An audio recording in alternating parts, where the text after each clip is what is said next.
Our focus is pastoral families. We're going to look at some of the benefits that families receive just by being in that position, the stressors that can occur for each person, for each role.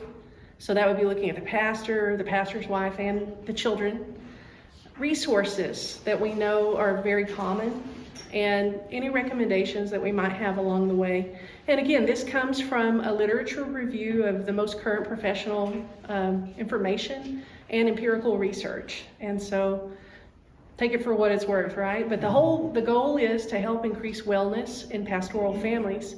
And we know that all families experience crisis somewhere along the lifespan. We know that all families have areas of function and dysfunction. But the reason I wanted to study pastoral families is because in some ways they're kind of the lightning rod for satanic attack in a lot of ways.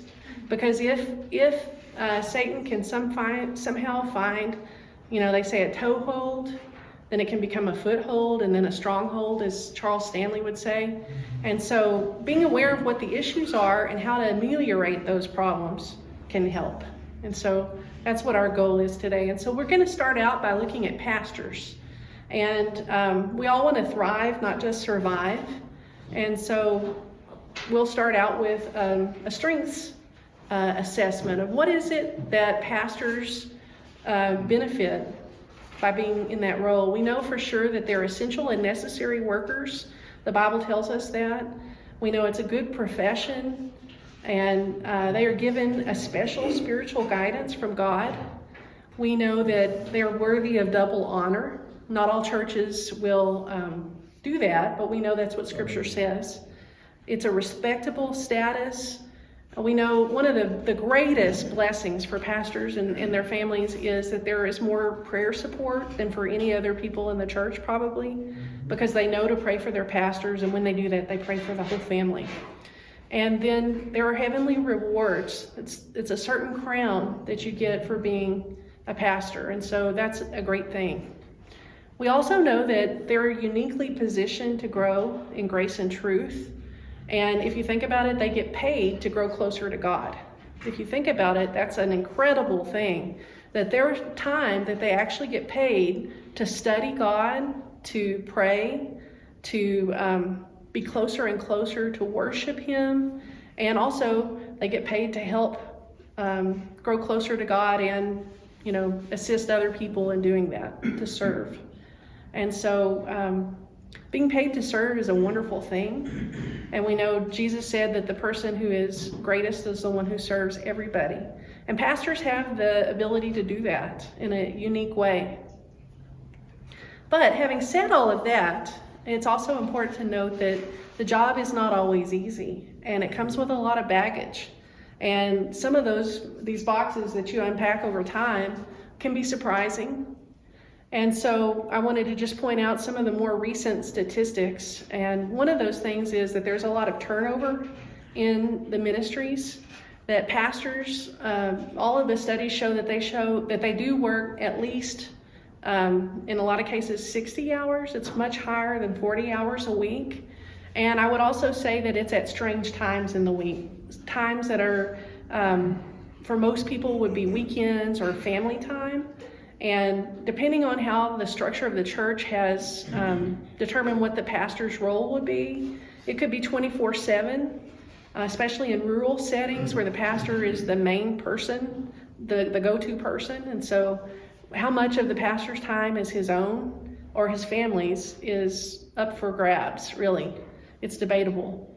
And the other thing is that vacation time can be very limited. A lot of pastors just choose not to use their vacation time, or if they plan a vacation, something will happen, there's a funeral or there's some kind of crisis that happens that interrupts it. And we know of a lot of pastors who've gotten called back from their vacation for those very reasons.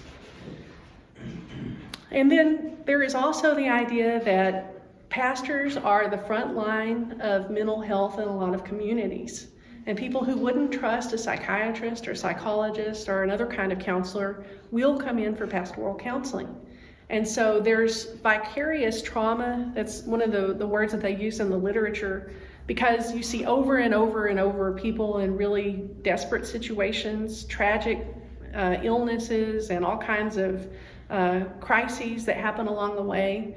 And they say that over time, that can be something that if you can't deal with it, you don't have time to process it well, it can build up. And so they talk about compassion fatigue, where you just don't feel anything, you just get numb. Emotional exhaustion, where you're just really just exhausted and tired, and it's hard to just get up and do what you need to do. And then eventually those two things lead to burnout, major burnout. And so it's a process. And I know one of the things that we say is that it can, if it is a 24/7 job, it can be kind of all consuming. And to the degree that that's true, the more likely burnout will be. A 2023 study of pastors revealed that at least 53% of those sampled had considered resigning since 2020. And we know the things that happened with the pandemic, a lot of ministries suffered, a lot of churches had poor attendance because of that. Maybe their tithes weren't as high. Keeping the pastor supported was a big deal. And so I think there are still some ramifications of that. But honestly, the statistics before 2020 were pretty high. It was more like 43%. It just maybe upped the ante a little bit. And so we know that pastors are experiencing stress. And here are some of the reasons why. And I could spend 3 hours on this part of this presentation. The literature is there, okay? But the main thing is there are just a lot of unrealistic demands on the pastor's time. And there are people sometimes in some churches who have more control, and they may try to dictate the pastor's schedule or try to, I know one time my husband said, you know, if you have 200 people in a church and each person just wanted 30 minutes of your time that week, there's no way you could even have time to sleep. And so we understand that there are a lot of demands. Family time is also often in conflict with that very thing. And you know, so you have Wednesday nights, you have Sunday nights, you may have, you know, other kinds of Bible studies, depending on whether you are a pastor in a larger kind of structure. There may be many pastors and everybody's supposed to work from 8 to 5, plus you have the other kinds of events, the types of evangelistic opportunities, the summer camps, all of those kinds of things that eat into other time as well. Rural pastors especially have some issues when it comes to their administrative duties, because a pastor wears so many hats. It may be plumbing one week, it may be answering the phones, it may be doing printing. You know, it just depends on all the different things. Sometimes if there's not enough delegation or volunteerism in a church, then the pastor or his family gets stuck with that. And there can be loneliness as a pastor. In spite of being with people at all times, pastors are often held to a different standard, and they don't always feel comfortable sharing all of the issues that are going on with them. And a lot of times maybe they can't because there are confidential issues. And it could be other people in the church that are causing issues, but because those things are confidential, they can't share it with anybody. And so it's less likely they'll get support. The other thing is that being a pastor is all consuming. It's so much a part of a man's identity that it can actually go into, you know, that's the number one priority, and the family can be the last priority. You can neglect your family if that identity and doing it well is the number one thing, because the stakes are so high. We're talking about people going to hell, and there's nothing more important. And so sometimes there are times when you prioritize other people over your own life. There's weekly pressure to have a wonderful sermon or really good teaching. And depending on how often that comes around, it can ruin some of the family events. Or a lot of people say, you know, Saturday, you hope you have your sermon done before Saturday. If not, then you're not going to do anything on Saturday. That affects the whole family.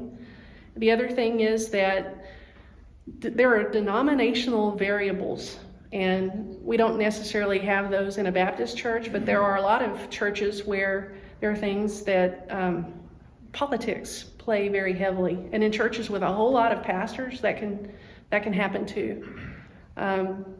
It's a very visible role, so you're always being watched, and there are high expectations at all times. The other thing is that because there is so much turnover in pastoring, job instability is rife. And I know Wes, when he talks about his life, he says that he went to, I want to say 5 elementary schools until his dad decided they were going to stick in one place for his benefit. But I know of another pastor's daughter who had been to 18 different schools before she graduated. And so, education it affects everybody when you move that much. And of course there's financial hardships because a lot of pastors do not get paid to the, across the board, the statistics say that pastors are paid less well than their secular peers with the same type of experience, the same type of education. And also, there are also yearly increases in most jobs, but that doesn't normally happen in churches. And so these are all variables that we know can be stressful for pastors. And when I can just say very briefly to talk about some of the resources, things that do help.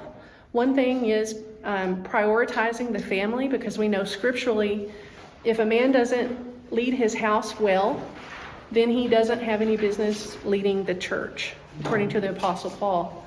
And so the family has to be the number one priority, and a church needs to understand that, and they need to be taught that that's the case because Scripture says so. Life balance is important, so finding volunteers to delegate a lot of the responsibilities that go above and beyond what the pastor really can do.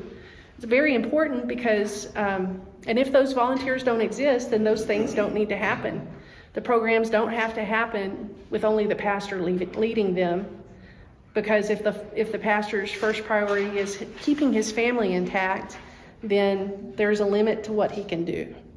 And we know that one of the biggest things I found in literature is the shared perception between the pastor and his wife of events and what's going on, how they're currently doing, is the number one thing that will increase their couple satisfaction and their marital well-being and personal well-being. So the healthiest people in ministry are the ones where the husband and wife see things the same way.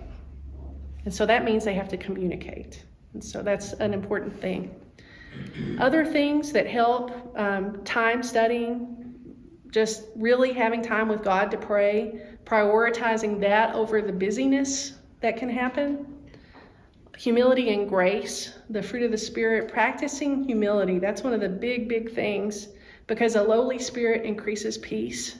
And where pride comes in, and that's probably the critical thing that can happen to pastors, then Satan can come in and destroy. We also know that one of the very best helps for pastors is to have a non-competitive peer group. So you're not trying to say, oh, I baptized this many this week, or, oh, I have this many in my services, or, oh, these are all the programs we're running, or, oh, this is how great I am, or the education I have, or whatever. Instead, it's one beggar meeting another beggar to talk about where they got bread and how nice it was to get that bread. And trying to figure things out together, and realizing everybody has a different role, and not every church is healthy. Sometimes you have very healthy people who go to a really unhealthy church, and there are all these problems that you have to figure out, and then that can bleed over into your own life and try to make you unhealthy where you weren't before. And so just trying to find people who can help you through those things is very important, to have a mentor and friendships and even a prayer partner. So those are the things that literature say do help. And then also you can increase your congregational support, but you have to do that in a very intentional way by teaching them. And so one thing you can do is educate them about your role. Most people only see the pastor on Sunday. They have no clue what a pastor really does. They think he sits and studies and prepares his sermon or his teaching, and that's all he does. But that's totally not right. And I was one of those people before I was married. I really did think that was the big deal, but I would say that's probably less than 10% of Wes's job, okay? Explain the scriptural need for family time and what the constraints are and why you may not always be there for everybody, but you'll do your best, and to help them understand. Set good boundaries and realistic limitations or expectations. And then model optimal work and family balance for everybody. So they'll know too that you can model it. And you can explain, hey, that's what I'm doing. I want you to know what's realistic and what's not. Okay, so moving on to pastors' wives. Again, this is another area that we could spend many, many, many hours talking about. We know they benefit in a lot of ways. They're a benefit to the church because they model faithfulness to God, devotion to others, servant leadership. They're very hospitable and welcoming in the best case, and also supporting of their spouses. And also, the women also gain these benefits that, again, they get more prayer support than most people do. They're loved, respected, and given more attention than most women. They also have access to spiritual resources that not everybody has, and they have extra opportunities just by virtue of that role. For example, what I'm doing here. It's a good example, okay? And so there are a lot of things to be very grateful for. On the other hand, this is an interesting thing, but not every pastor's wife feels called into ministry. And that's something we've had discussions about. I always thought that it was true, but literature is saying no. There are a lot of women in that role who don't feel that they have been called into ministry. Most did not marry a pastor, but it evolved that way. And so the woman, to keep her marriage and to keep peace, and in a lot of ways it may be her devotion to God, stepped up into that role. But there's no training for pastors' wives. And a lot of people are very dependent on the people they knew in their own churches when they were growing up, or people they knew along the way. Some had very bad examples, and some had no examples at all, but there's not really a course you can take. There are a few books, but some of those books are better than others. And so it's really learning as you go along. The other thing is that church expectations vary. And so that's a whole huge thing that we're going to talk about in just a minute, but depending on the church you're in, there can be very interesting, sometimes unrealistic expectations for the pastor's wife. It's a very public life. Everybody will always be watching how she mothers, how she is part of the couple, how clean her house is, things like that. Okay, more so than others, I would say, or her car maybe. And she may feel unprepared. Okay, and so knowing that is something important to think about. Now, when it comes to church, it's like a farm. I grew up on a farm, and the whole family was part of the farm work, right? So everybody had a role, and the dad's job in a church, it just invades every aspect of the family's life, just like on a farm. Okay, and so sometimes the pastor's wife may feel she's not seen as a person, but as a role. I had lived professionally and was myself for 20 years. When I married Wes, I thought I had some really good friends in the church that I had made. But when I was introduced, I was never introduced as Julie. This is Julie, my friend. I was always introduced as, this is my pastor's wife. And if they got to my name, I was always surprised, honestly. So that's a huge thing, and it's kind of invasive. It's something you don't really realize at first. So if couple and family time are sacrificed too much for kingdom priorities, sometimes the woman will get resentful, and so that's something to watch for. Now, those unrealistic expectations we were talking about, this is huge, huge. So they talk about double binds. Are y'all familiar with that term? A double bind is the best way to say it is the phrase, you're damned if you do, damned if you don't. That's the best way I can say it, okay? So on one side, if you do too much, it's like Jesus saying when he talked about the Pharisees and he said, we sang these songs and so you would mourn and you didn't cry, and then we sang these happy songs and you didn't dance. It's like you can't please everybody. There's no way you're going to please everybody all the time. And different people have different ideas of what you should be. And that's true for pastors, but you see it a lot in the pastors' wives. And so one is that you should always be available. You should be at every event, every function. You should be there with your husband. And if you're not, they wonder why. But at the same time, don't be too involved, because if you're too involved, then you're controlling. So see how there's a golden mean, as Aristotle would say. The level of appearance, you should look well, but not too well, because if you're dressed too expensively or too well, then they think you're hoity-toity, right? Or whatever term that is, okay? Positive authenticity, they want you to be warm and real and spiritual. Real, but at all times, so that means but also with a smile. And sometimes you don't want to smile, right? So there's a middle ground there. There's also an optimal level of involvement, as we said. You don't want to be too involved because you'll be perceived as controlling. You don't want to be too absent because then you'll be perceived as apathetic. There's a balanced closeness with the women and with the men, because if you're too close with some people, everybody says, well, they're favorites. So you need to have no favorites. But if you're distant from people, then they say, well, snooty, or you see what I'm saying? And so there's a balance, and it's hard to know what that balance is sometimes. Also, a spiritual biblical expert, you need to know what you're talking about, but no, don't be puffed up, and don't be arrogant, and also don't be a know-it-all. Again, that's a middle area, right? That's a hard balance to set. The perfect wife and mother, respectful and forgiving. And this is a key point, because sometimes the pastor's wife knows about things that are going in the church that are really unfair to her husband, or unfair to other people. They may have confidential information they can't share. And so when people come in and they're people that they know are actively trying to stab their husband in the back, or actively doing bad things that they know it, they still have to be respectful and forgiving, sometimes even in the middle of the crisis. And so, that can be a difficult balance, and only God can help all of these areas. Only the Lord, and through the fruit of the Spirit, can this happen. But again, we are all human, and so it's easy to fail. And some of those expectations are unrealistic. One of the biggest things I found in the literature is that women often fear that they will hinder their husband's ministry in some way because of all of these things that need to be balanced. And that leads to guardedness. So they'll be less intimate with people. They'll be less likely to share any of their issues that are going on in their life, or their personal things that are going on.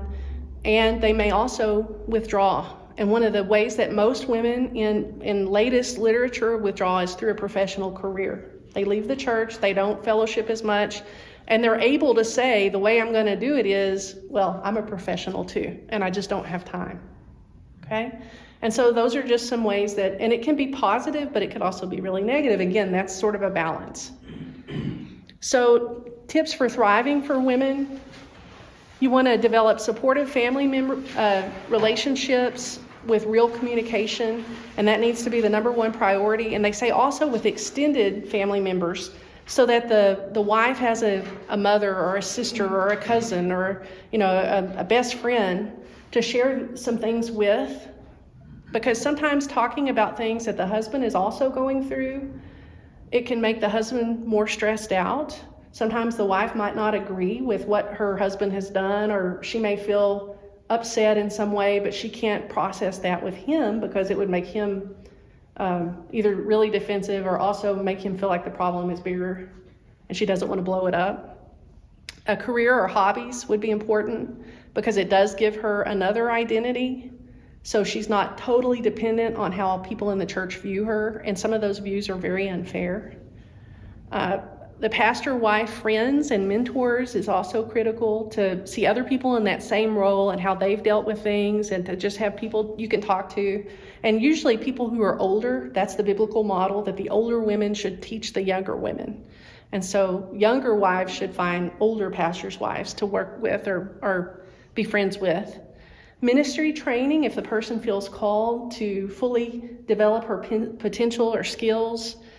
Spiritual disciplines, really just time with God, praising Him, music, just having time with Him to express her joy and to let the Holy Spirit flow freely.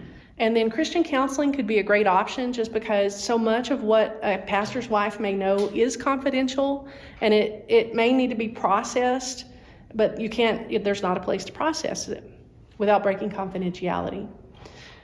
Now, moving on to kids, this is the one that I think struck me the hardest as I was studying the research because it's very negative. I can just tell you it's very negative. But let's start with the positives. Again, these things are not found in literature, but it's important to note that children whose parents are in Christian ministry are positioned to grow in grace. So they have the benefit of being in church, being raised with teachers and having that focus on Christ. And so they'll have blessings like exposure to God in church, vicarious learning about what faith really is, godly parents and friends. They'll have extra attention and love and support just because of their role. And there's also extra prayer support for these kids. Now, stressors that are mentioned, they're constantly watched. Again, everybody knows if the preacher's kid does something they're not supposed to do, right? And even the term preacher's kid is extreme. They say a preacher's kid is either really, really bad or really, really good, and there's nothing in between. That's what literature reflects. And so they have a status as being special, but sometimes they're included and sometimes they're left out. Okay, they're included because they're part of the group at church, but they may be excluded from birthday parties and things because some of the church families don't want to know, they don't want the pastor's family to know how they really live, or, it happens. There's a stigma to it, and there's also stereotypes. So, and the children don't understand this. They're just little bitty, growing through this. One of the things they say, and I'm going to read this to you because I think this is critical. I don't want to get something wrong, but I want you to hear this. The literature reveals a stereotype that a preacher's kid is one extreme or the other, either a great role model or the worst. To be the good version of a preacher's kid, the child must be mature and spiritual, know much about the Bible, be well-groomed, lead worship and ministry, be at church often and attend all meetings for kids, work at church and fill in when volunteers are absent, dress and behave optimally, and be grateful to be part of the congregation despite any issues it may have. So they face intense pressure to please everyone, their parents, the congregation, their peers, and they may have a double bind of mixed, unclear, or changing expectations based on age and stage, okay? And so they're going to go through all of the normal development and societal pressures, but they're going to be doing it while they're constantly watched.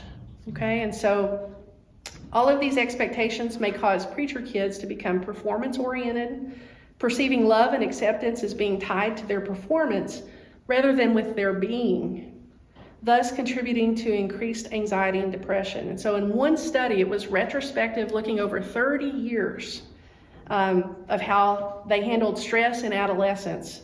The adult preacher's kids reported a greater sense of precariousness than their peers. In other words, they just weren't as sure of themselves with their peers. They had less ability to handle stressors and less subjective well-being. 60% of the kids in the study reported at least some depression and anxiety. Only 8% had mental illness that was severe. But they did report shame, guilt, and disappointment when they did not meet expectations, as well as fear they could influence others to go to hell.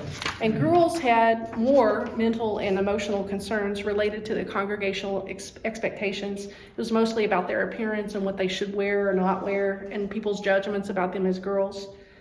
And so this especially is true. There are very significant findings for adolescents because the degree to which a child feels he or she can handle a particular situation predicts life satisfaction as an adult. And so they found when those kids felt that way, they weren't doing so well as adults.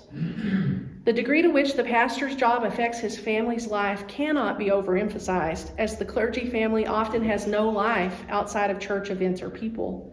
And so there's a lack of choice for preachers' kids regarding school or friends, for socialization, and disappointments can be frequent when family events are canceled due to ministry needs. Intrusions and impositions by church people into family life are really common, and so time and energy that parents give to parenting affects their outcomes, but they can become resentful and discouraged if their father spends too much time working when they need him. And so Many preachers' kids do move frequently. They get educational disruption. And like their parents, they have sometimes really mixed feelings about the church because of that. Now, adolescence is a time when kids are trying to find their own identity, and they need to individuate from their family. In other words, decide who they are. And so to the degree that these kids identify with their parents, they may find identity in religion or in the religious body. And so, for example, we find in that retrospective study that I was talking about that they're much less likely to use alcohol or drugs than other kids. And although that's not true for cigarettes, which is interesting. But there's also a danger that preachers' kids will think they're holier than others, and to some degree that they feel that way because they have information about other people and what they think they're doing. But the danger is that they might not really have an authentic faith because they've been trying so hard to look good that they may not have developed a relationship with Christ. And these factors show up more in adolescence because of the hormonal surges and the brain restructuring. And so pastors' kids do experience the same stress that their parents do, but they're more vulnerable because of their stages of development and the limitations due to their perspectives and their cognitive abilities. Okay? Now, in interviewing pastors' wives and in doing a lot of different kinds of communication discussion boards with people who are in ministry, when I would ask the question, what benefit do kids get from being a pastor's child? I want you to know that only 2 of the women could think of anything positive. And almost all of the women had very, very negative things to say about how their children were affected by their position in the church.